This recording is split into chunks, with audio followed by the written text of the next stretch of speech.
నమస్తే కొండరాజు గారు. నమస్తే అండి. సార్, టీడీపీ జనసేన పొత్తులో ఉన్న ఇప్పుడు 2024 ఎన్నికలకు రెండు కలిసి వెళ్తున్న పరిస్థితి. అయితే కాపు సంక్షేమ సేన అధ్యక్షుడు హరిరామ జోగయ్య గారు ఇప్పుడు ఒక లేఖ, అంటే ఒక 50 మంది లిస్టుతో జనసేనకు సంబంధించి ఆయన లిస్టు విడుదల చేయడం జరిగింది. ఈ అభ్యర్థులైతే బాగుంటుంది అన్నట్టుగా ఆయన చెప్పడం. సో ఇప్పటి నుంచి జనసేనలో పరిస్థితులు ఏ విధంగా ఉండే అవకాశం ఉంది? ఎందుకంటే ఆల్రెడీ సీట్ల కోసం కానీ ఇక్కడ ముద్రగడ పద్మనాభం గారు వస్తారు అన్న ఒక చర్చల నేపథ్యంలో ఇప్పుడు అధినేతకి ఇదంతా ఒత్తిడి పెంచే అంశాలేనా ఇవన్నీ? ఖచ్చితంగా ఒత్తిడి పెంచే అంశాలేనండి. ఎందుకంటే చంద్రబాబు నాయుడు అన్న, తెలుగుదేశం పార్టీ అన్న కాపు సామాజిక వర్గ వ్యతిరేకులుగా గత చరిత్రలో జరిగినటువంటి సంఘటనలన్నీ చెప్తాయి. ఒక వంగవీటి మోహన్ రంగా గారి యొక్క మర్డర్ చేయడంలో కానీ, లేదా ఇదే కన్నా లక్ష్మీనారాయణ గారే స్వయంగా ఒక ఇంటర్వ్యూలో వంగవీటి మోహన్ రంగా గారిని చంపినట్టే నన్ను కూడా ఎలిమినేట్ చేయడానికి చంద్రబాబు ప్లాన్ చేశాడు అన్నటువంటి విషయం కానీ, ఈవెన్ ముద్రగడ పద్మనాభం గారిని కూడా నేను చిరంజీవి గారు లేకపోతే ముద్రగడ పద్మనాభం గారిని కూడా రంగా గారిని చంపినట్టు చంపేసి ఉండేవారు అని చెప్పి గతంలో దాసరి నారాయణరావు గారు చెప్పినటువంటి మాటలు కానీ, ఇవన్నీ కలగలిపి చూస్తే ఏంటంటే చంద్రబాబు నాయుడు అనే వ్యక్తి పచ్చి కాపు జాతి వ్యతిరేకి.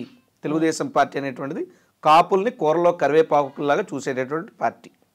సో ఇటువంటి పరిస్థితుల్లో ఆ పార్టీతో పవన్ కళ్యాణ్ పొత్తు పెట్టుకుంటాడు అన్నటువంటి విషయాన్ని ఆ జాతి వ్యక్తులు కానీ, ఆ సామాజిక వర్గం చెందిన వ్యక్తులు కానీ, జనసేన వాళ్ళు కానీ ఎవరు జీర్ణించుకోలేకపోతున్నారు.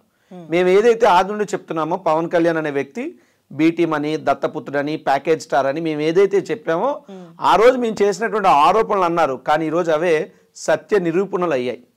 సో ఇటువంటి పరిస్థితుల్లో పవన్ కళ్యాణ్ అయితే వెళ్ళి చంద్రబాబు నాయుడు అనే ఊబిలో దిగిపోవడానికి సిద్ధపడ్డాడు తప్పితే జన సైనికులో లేదా జనసేన పార్టీ నుండి ఎమ్మెల్యేలు అవ్వాలనుకున్న వాళ్ళు లేదా పవన్ కళ్యాణ్ సీఎం చేయాలని ఆశపడినటువంటి అభిమానులు వీళ్ళెవరూ కూడా దాన్ని యాక్సెప్ట్ చేయలేకపోతున్నారు.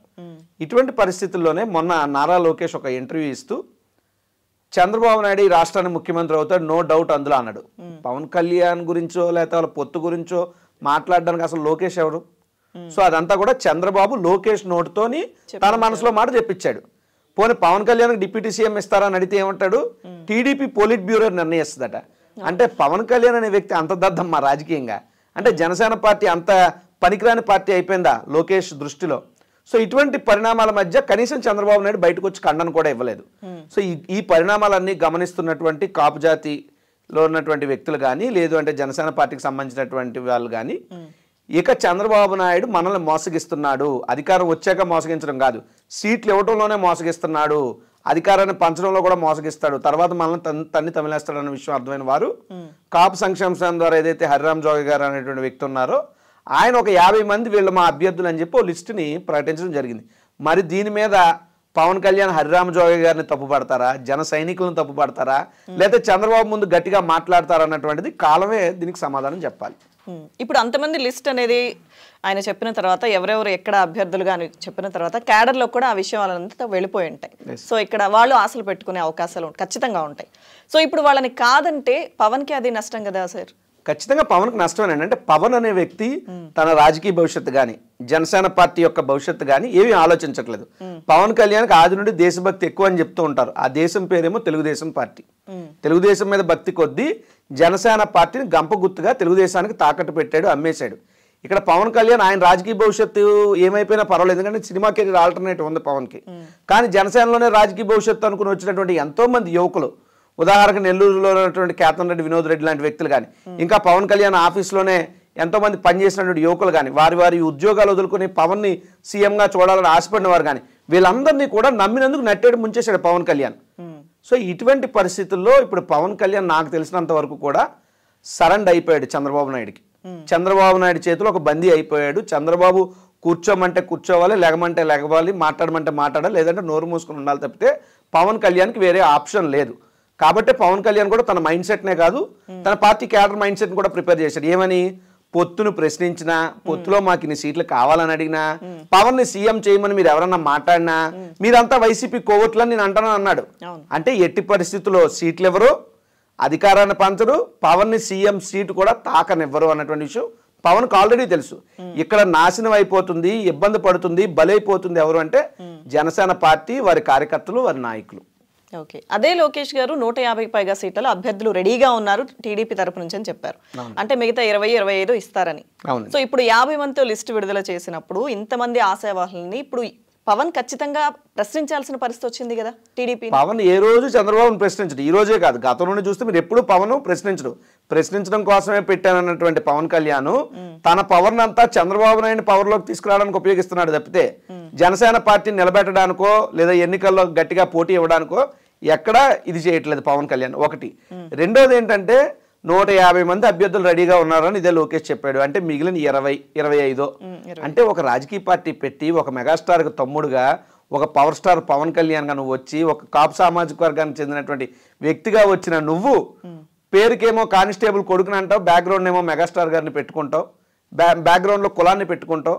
ఇన్ని పెట్టుకున్నటువంటి నువ్వు ఈరోజు 10 ఏళ్ల తర్వాత పార్టీ పెట్టినట్టు 10 ఏళ్ల తర్వాత పోటీ చేస్తూ అది కూడా 25 సీట్లు ముష్టేస్తున్నారు నీకనంటే ముఖంలో అద్దం తన ముఖంలో తను చూసుకోవాలి. పవన్ కళ్యాణ్ అద్దం ఎదురుగా పెట్టుకుని రాజకీయంగా పవన్ కళ్యాణ్ కన్నా 1000 రెట్లు కేఏ పాల్ బెటరు, 10,000 రెట్లు బర్రెలక్క బెటరు. ఇండివిజువాలిటీ ఉండాలి. మనం ఎన్ని పోటీ చేసాం ఎన్ని గెలిచాం కదా, నీ వ్యక్తిత్వం ఏంటి, నీ క్యారెక్టర్ ఏంటి, నీ స్టామినా ఏంటి, నీ కంటెంట్, నీ క్యాపబిలిటీ, నీ కమిట్మెంట్, ఇవన్నీ ఒక రాజకీయ నాయకుడికి అవసరం. ఇవేమీ లేకుండా నాకు క్యాష్ ఒకటి చాలు, లోకేష్ ఇచ్చే సూట్ కేసు ఒకటి చాలు అనుకుని ఆజాంతో నువ్వు చాగలు పడిపోయి వాళ్ళ కాళ్ళ ముందు మోకరిల్లిపోయి జనసేనని అవమానపరుస్తున్నాడు పవన్ కళ్యాణ్. 25 సీట్లు కానీ జనసేన పార్టీ పుచ్చుకుంటే జనసేన పార్టీ వాళ్ళను వాళ్ళు రాజకీయంగా ఉరివేసుకున్నట్టు తప్పితే ఇంకొకటి కాదు. 25 సీట్లు తీసుకుంటారు అంతే. 25 సీట్లతో ఏం చేస్తారు? వాళ్ళు ఏమైనా గవర్నమెంట్ ఫామ్ చేయగలరా? ఒకవేళ చంద్రబాబు నాయుడు రేపు తప్పులు చేస్తాడు, గవర్నమెంట్ ఏమైనా ఆపగలరా? లేదా పవన్కి సీఎం ఇవ్వాలని చెప్పి ఆ 25 మందికి ఏమైనా ఖచ్చితంగా అడగగలరా? మీరు ఇంకో విషయాన్ని గమనించండి. ఈ 25 మందిలో దాదాపు 14-15 మంది మళ్ళీ చంద్రబాబు నాయుడు మనుషులు ఉంటారు. మీరు కావాలంటే చూడండి. తెలంగాణ ఎలక్షన్లో మనం చూడలేదా? ఇక్కడ తెలంగాణలో ఇచ్చినటువంటి సీట్లు ఎంతమంది తెలుగుదేశం పార్టీ వాళ్ళు లేదా ఇతరుల్లో వచ్చి పవన్ కళ్యాణ్ పార్టీలో అప్పటికప్పుడు జాయిన్ అయ్యారు? నిజంగా కాయ కష్టం చేసి కాడి మోసినటువంటి వ్యక్తులు జనసేన పార్టీలో ఒక్కడికి సీట్ ఇచ్చారని పవన్ కళ్యాణ్ చూపించమనండి. మా దగ్గర మేము నందిగాం సురేష్ని చూపిస్తాం, ఓ గొడ్డేటి మాధవ్ గారిని చూపిస్తాం, ఓ తిరుపతి ఎంపీ గారిని చూపిస్తాం, లేదా ఇంకా అనేక మందిని మేము చూపించగలం. మా పార్టీ కోసం నిరంతరం కష్టపడిన వాళ్ళకి మేము అవకాశాలు ఇచ్చామని. జనసేనలో ఒక్కడిని చూపించమనండి. సో జనసేన పార్టీని నడిపేటువంటి పవన్ కళ్యాణ్కి ఎప్పుడైతే క్రెడిబిలిటీ లేదో ఆ పార్టీ కూడా ఆ రకంగానే అధోగతి పాలవుతుంది.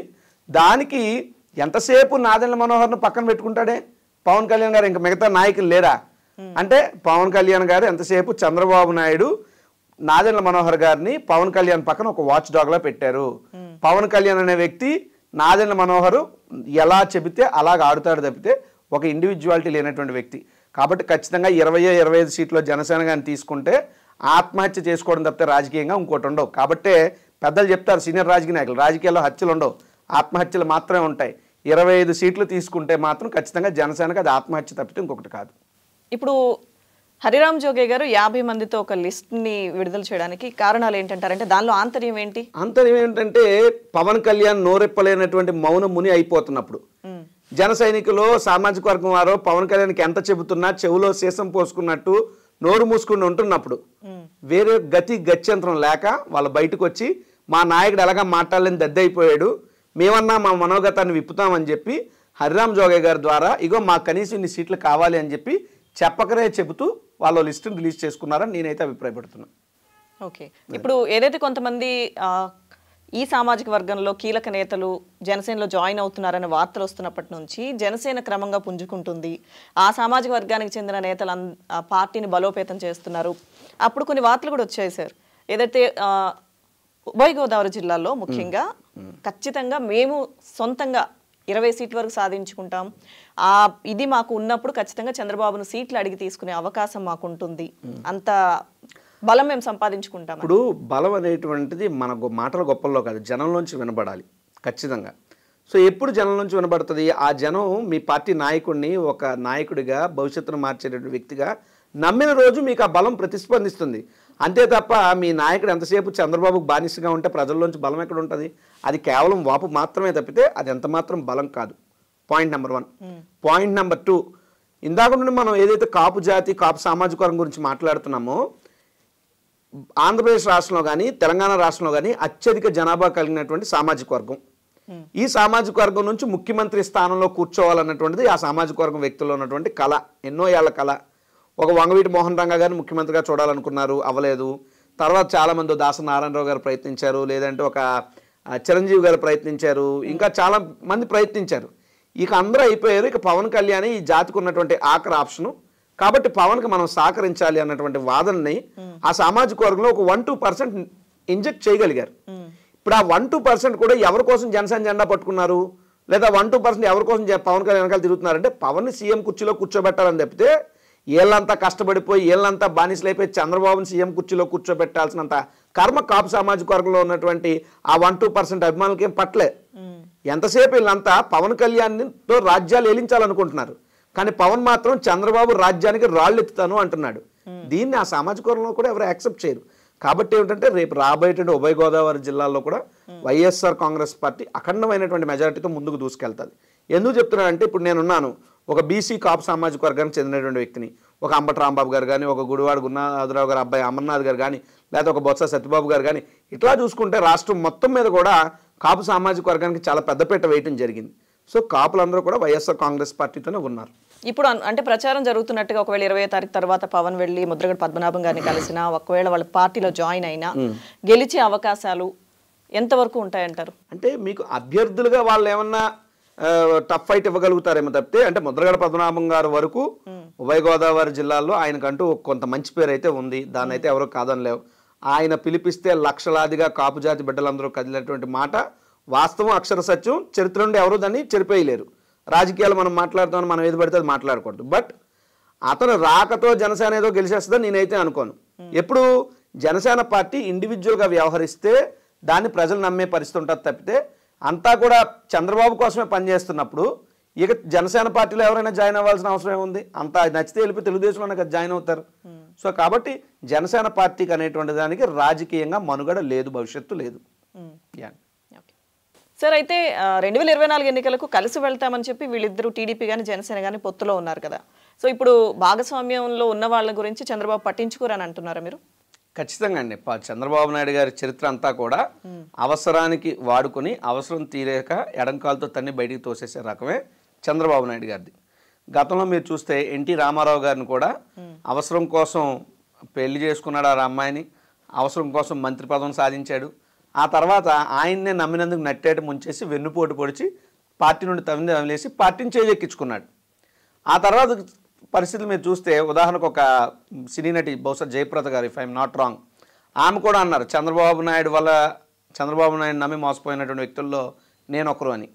అదేవిధంగా సినిమా యాక్టర్ అయినటువంటి పెద్దలు మోహన్ బాబు గారు కూడా మాట అన్నారు, హెరిటేజ్ సంస్థ నాది, పెట్టుబడులు నావి, నన్ను చంద్రబాబు నాయుడు మోసం చేశాడు అని. అంటే రాజకీయమైన, వ్యాపారమైన, సినీ రంగమైన, కుటుంబమైన ఎవరినైనా సరే నమ్మించడం, మోసం చేయడం, నట్టేట ముంచేయడం ఇది చంద్రబాబు నాయుడు యొక్క డిఎన్ఏ. వెన్నుపోటు పడడం చంద్రబాబు నాయుడికి వెన్నతో పెట్టినటువంటి విద్య. దానికి ఎగ్జాంపుల్ నిన్న కాక మొన్న చూస్తే మనం ఎన్టీ రామారావు గారు వర్ధంతి సందర్భంగా అక్కడ చాలా మంది ఫ్లెక్సీలు పెట్టారు. బాలకృష్ణ అభిమానులు ఫ్లెక్సీలు పెట్టారు, లేదంటే తెలుగుదేశం పార్టీ అభిమానులు ఫ్లెక్సీలు పెట్టారు, జూనియర్ ఎన్టీఆర్ గారి అభిమానులు కూడా ఫ్లెక్సీలు పెట్టారు. అంటే జూనియర్ ఎన్టీఆర్ గారి అభిమానులు ఒక ఫ్లెక్సీ పెడితే ఆ ఫ్లెక్సీలో జూనియర్ ఎన్టీఆర్ గారి బొమ్మ కూడా చూసి తట్టుకుని వార్వలేనటువంటి చంద్రబాబు నాయుడు ఆయన సొంత బావమరిది అయినటువంటి బాలకృష్ణతో ఆ ఫ్లెక్సీలను వ్యూహాత్మకంగా తీయించి వేశాడు. మీటింగ్లోనేమో జూనియర్ ఎన్టీఆర్ మా సీఎం అభ్యర్థి తెలుగుదేశానికి, కానీ పాపం తెలుగుదేశంలో ఉన్నటువంటి అభిమానులందరూ జెండాలు పట్టుకుంటే లోకేష్ ఆ జెండాలు పీకించేస్తాడు. ఇంకో పక్క బాలకృష్ణ ఏమో ఫ్లెక్సీలు పీకించేస్తాడు. అంటే ఏంటి నియంత తత్వం? అంటే 2009లో ఇదే జూనియర్ ఎన్టీఆర్ని ప్రచారానికి వాడుకున్నప్పుడు కూడా నువ్వు జూనియర్ ఎన్టీఆర్ ఫ్లెక్సీలు తీసేమని చెప్పాలి కదా, జూనియర్ ఎన్టీఆర్ రాజకీయాల్లోకి రావద్దని చెప్పాలి కదా. ఆ రోజు నీ పార్టీ కాడి మోయడానికి ఒక బలిపశువు కావాలి. కాబట్టి ఒక యంగ్స్టరు చాలా యంగ్ ఏజ్లో ఉండి బోల్డ్ అంత సినీ భవిష్యత్తు ఉన్నటువంటి జూనియర్ ఎన్టీఆర్ గారిని ఆయన సినిమా జీవితం ఏవైపోయినా పర్లేదు అనుకుని రాజకీయాల్లో తీసుకొచ్చి నీ కోసం వాడుకున్నావు. ఎన్నికలు అయిపోయిన తర్వాత, ఓడిపోయిన తర్వాత నీ కొడుకుని ఎస్టాబ్లిష్, అంటే మాట్లాడడం కూడా చేతగాని ఒక దద్దమ్మ లోకేష్ని పొలిటికల్గా ఎస్టాబ్లిష్ చేయాలని చెప్పి పొలిటికల్గా జూనియర్ ఎన్టీఆర్ జీవితాన్ని నాశనం చేశాడు చంద్రబాబు నాయుడు. మీరు ఈ చరిత్రను గమనించండి. ఎన్టీ రామారావు గారికి వెన్నుపోటు పొడిచాడు, హరికృష్ణ గారిని నమ్మించి మోసం చేశాడు, బావమరిదైనటువంటి బాలకృష్ణనేమో తన మాయ మాటలతో మాయ చేశాడు. ఈరోజు జూనియర్ ఎన్టీఆర్ను కూడా ఇబ్బంది పెట్టే పరిస్థితులు. అంటే ప్రతి ఒక్కరిని ఏ రంగం అయినప్పటికీ అందరినీ నాశనం చేయడు. ఉదాహరణకు లక్ష్మీపార్వతి గారితో సైతం ఆవిడ కూడా చెప్పారు, ఎన్టీ రామారావు గారితో ఆవిడ బాగా ఉండేటప్పుడు రాజకీయ పదవుల కోసం, పైరువేల కోసం ఆవిడ చుట్టూ ఎలాగా చంద్రబాబు నాయుడు తిరిగాడన్న విషయం ఆవిడ అనేక సందర్భాల్లో చెప్పారు. అయిన తర్వాత అదే లక్ష్మీపార్వతి గారి మీద ఏ విధంగా విమర్శలు చేశాడో కూడా మనందరికీ తెలుసు. సో జూనియర్ ఎన్టీఆర్ గారి యొక్క బాల్యంలో కానీ, యంగ్ ఏజ్లో కానీ, సినిమాస్ ఫీల్డ్లో ఆయన ఎంటర్ అవుతున్నప్పుడు కానీ జూనియర్ ఎన్టీఆర్ అనే వ్యక్తి ఎదగకూడదనే ఉద్దేశంతో ఇదే చంద్రబాబు నాయుడు జూనియర్ ఎన్టీఆర్ గారి దగ్గరికి ప్రొడ్యూసర్ని వెళ్ళకుండా ఆపాడు, మంచి కథలను రాకుండా ఆపాడు, డైరెక్టర్లను వెళ్ళకుండా ఆపాడు, ఇండైరెక్ట్గా జూనియర్ ఎన్టీఆర్ని చాలా వరకు తొక్కాలని ట్రై చేశారు. కానీ జూనియర్ ఎన్టీఆర్ గారు స్వతహాగా ఆయనకు ఉన్నటువంటి టాలెంట్తో కష్టపడి ఆయన ఈరోజు ఉన్నత స్థాయికి వస్తే ఆయన మళ్ళీ రాజకీయంగా వాడుకున్నాడు. రాజకీయాల్లో అడ్డవుతాడని తను తోసాడు. ఈరోజు కనీసం ఫ్లెక్సీల్లో కూడా ఉన్నవట్ల జూనియర్ ఎన్టీఆర్ లాంటికి దిక్కులేదండి, ఎన్టీ రామారావు గారు లాంటికి దిక్కులేదండి, పవన్ కళ్యాణ్ పైన ఊడిపడ్డా. ఇక్కడ ప్రశ్న ఏంటంటే ఆయన కుటుంబ సభ్యుడే కదా, జూనియర్ ఎన్టీఆర్ కుటుంబ సభ్యులే, కానీ ఆయన రాజకీయాలు లేరు, ఆసక్తి ఇప్పట్లో లేదని కూడా ఆయన చెప్పేశారు. ఆయన సినిమాలేవో ఆయన చేసుకుంటున్నారు. కానీ కుటుంబ సభ్యుడిగా ఉన్నప్పుడు ఫ్లెక్సీలో ఉంటే తప్పేంటి అని జూనియర్ ఎన్టీఆర్ ఫ్యాన్స్ నుంచి వస్తున్న ప్రశ్న ఇది. అవును, సో అదే చెప్తున్నాను. చంద్రబాబు నాయుడు పగ నాగపాము కంటే విషంతో కూడుకున్నటువంటి పగ. ఏ మూల దాగినా మనం మన పని చేసుకుంటూ వెళ్ళిపోతున్నా చంద్రబాబు నాయుడు పగబట్టాడంటే అవతల వ్యక్తిని నాశనం చేయడానికి ఎంత స్థాయికైనా వెళ్తాడు, నో డౌట్ అందులో. ఈరోజు చంద్రబాబు నాయుడు ఆ విధంగానే జూనియర్ ఎన్టీఆర్ గారి మీద ఎలా విషం కక్కుతున్నాడో మా ప్రభుత్వం మీద అలాగే విషం కక్కుతున్నాడు, జగన్మోహన్ రెడ్డి గారి మీద అలాగే విషం కక్కుతున్నాడు. కానీ ఇవన్నీ కూడా పైన ఉన్నటువంటి భగవంతుడు చూస్తాడు, చంద్రబాబు నాయుడు గట్టి బుద్ధి చెప్తాడు. ఇక నేను మొత్తం ఈ సినారియో అంతా చెప్పడానికి గల కారణం ఏంటంటే ఎన్టీ రామారావు గారు, లక్ష్మీపార్వతి గారు, హరికృష్ణ గారు, లేదా నేను చెప్పినటువంటి మోహన్ బాబు గారు, జయప్రద గారు, ఎంతమందిని మోసం చేసి తన్ని తోసేసినటువంటి చంద్రబాబు నాయుడు గారికి పవన్ కళ్యాణ్ అనే వ్యక్తి ఒక లెక్క కాదు కదా. పవన్ కళ్యాణ్ ఏం పైనుండి ఊడిపడలేదు, 10 కాళ్ళు 10 చేతులు ఏం పవన్ కళ్యాణ్కి లేవు. వంగవీటి మోహన్ రంగాగారులు అనేటువంటి ఒక బలమైనటువంటి కాపు సామాజిక వర్గ నాయకుడినే ముక్కల కింద నరికించి చంపించినటువంటి చంద్రబాబు నాయుడు గారికి పవన్ కళ్యాణ్ అనే వ్యక్తి రాజకీయంగా ఓనమాలు కూడా తెలియనటువంటి 2 చోట్ల పోటీ చేసి ఓడిపోయినటువంటి ఒక రాజకీయ అనిశ్చిత కలిగిన వ్యక్తిని రాజకీయంగా సమాజ్ చేయడం పెద్ద లెక్క ఆయనకి. సో ఇవన్నీ మేము క్లియర్ కట్గా చెప్తున్నప్పటికీ చంద్రబాబు నాయుడు అనేటువంటి ఒక ధృతరాష్ట్రుడి కౌగిల్లో పవన్ కళ్యాణ్ ఇరుక్కుపోయాడు, ఆల్రెడీ ఊబిలో దిగిపోయాడు. ఆ ఊబి నుంచి ఇంకా పైకి రావడం అనేటువంటిది జరగదు. రాజకీయంగా 2024 తర్వాత జనసేన పార్టీ పవన్ కళ్యాణ్ రాజకీయ సమాధి అవ్వక తప్పదు. థ్యాంక్ యూ రాజు గారు. Thank you.